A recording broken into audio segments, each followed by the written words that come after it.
A little while ago, I was at a training session for people who work with children and young people. And one of the things we were discussing at the training session was about safeguarding, the way in which we make sure that we protect those who we work with and make sure they're safe and well looked after. And at the meeting, we were recognising all the different rules that we needed to abide by. But one of the rules we recognised we found quite difficult, and it was that sense of not being allowed to put your arm around a child or hug a child officially in today's world. Because it's such a natural thing, if a child's feeling upset or hurt, you just want to pick them up, you want to give them a hug. And some of the safeguarding rules say mustn't have any physical contact with children. And we understand why, because of some of the things, difficult things that go on in our world. And yet touch is such a natural reaction to reach out and to hold somebody. Touch is such a blessing, such a gift that we can give to each other. I was recently reading about the benefits of hugging. It decreases anxiety, it increases the number of white blood cells, it lowers blood pressure, increases endorphin levels, which are our feel-good hormones, and it helps us sleep better. So get hugging and save the health service a fortune. Okay.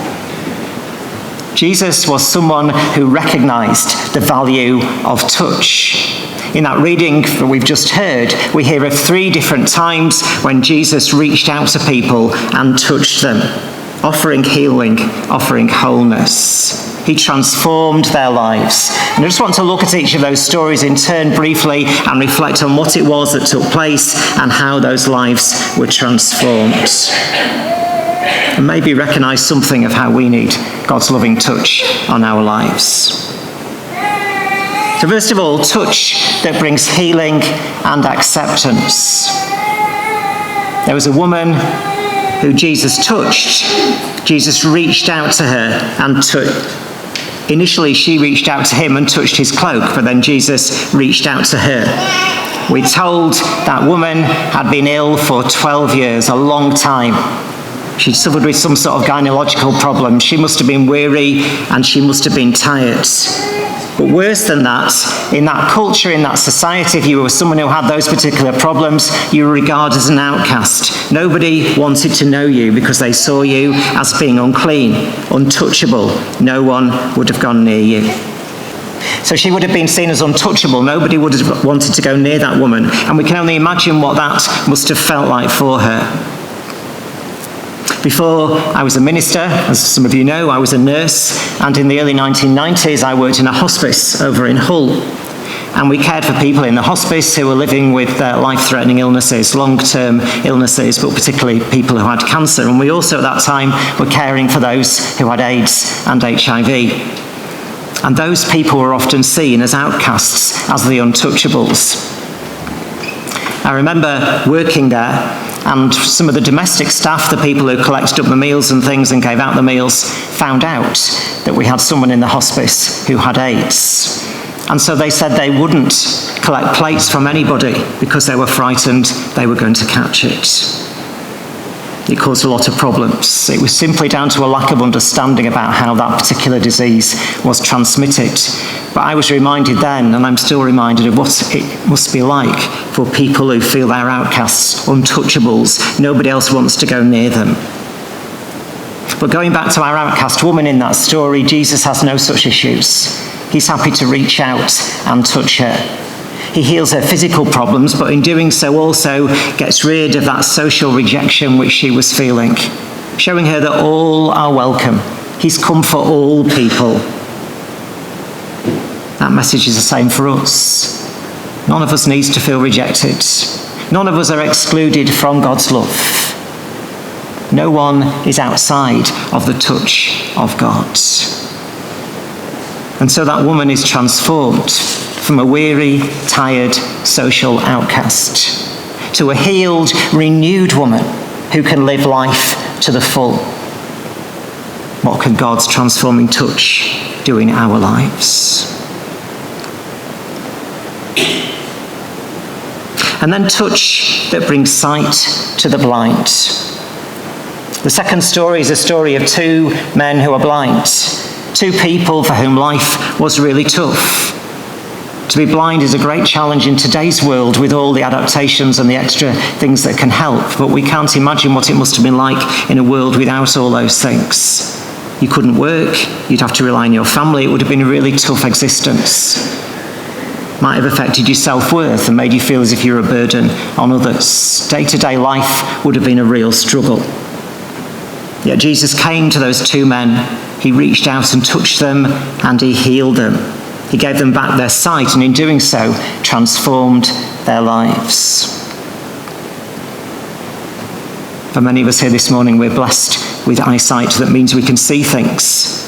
But that doesn't mean that we always see the obvious things that are in front of us. Just have a little look at the picture on the screen. Somebody tell me what it is. Coffee beans. Anybody see anything else in the picture? There is a face in the picture. If you look down towards the bottom of the picture, if you follow along about a third of the way from the... I'll do me right, I'm left the wrong way around. From the left-hand side, you can see a face with a nose and some eyes. Can anybody see it? Okay.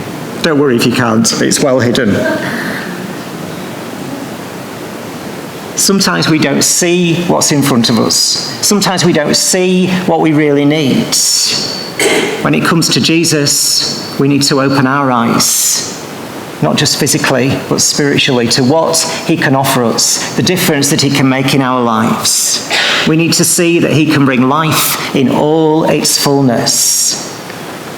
Without Jesus, our lives are closed to the best that life can offer. With him, we can be transformed through his touch, through God's love. And then thirdly, the story that reminds us that touch can bring new life. It's a story about Jesus not just healing a little girl, but bringing her back to life. Perhaps the most dramatic of those stories that we've heard. Jesus arrives at the house and the funeral's already begun. They were so sure that that's what was going to be needed. But he goes in, takes the girl by the hand, and she gets up and she's healed. It's hard to comprehend. It's hard for us to understand what took place.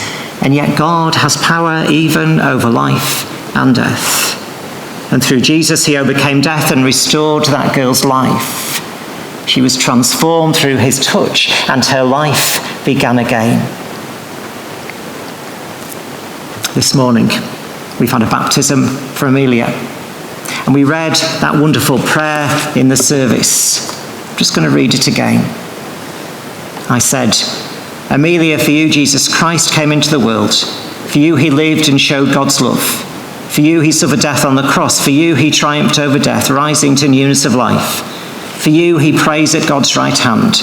All this for you before you could know anything of it. In your baptism, the word of Scripture is fulfilled. We love because God first loved us. That prayer is a reminder of that life that God brings, creating and blessing each individual with his love. God will love Amelia throughout her life, just as he loves each and every one of us in this place and throughout the world. But God also longs for us to know him, to feel his touch on our lives and the difference that it can make. We can have new life when we put our trust in Jesus, when we allow him to touch and transform our lives, to bring renewal, forgiveness, and a new beginning.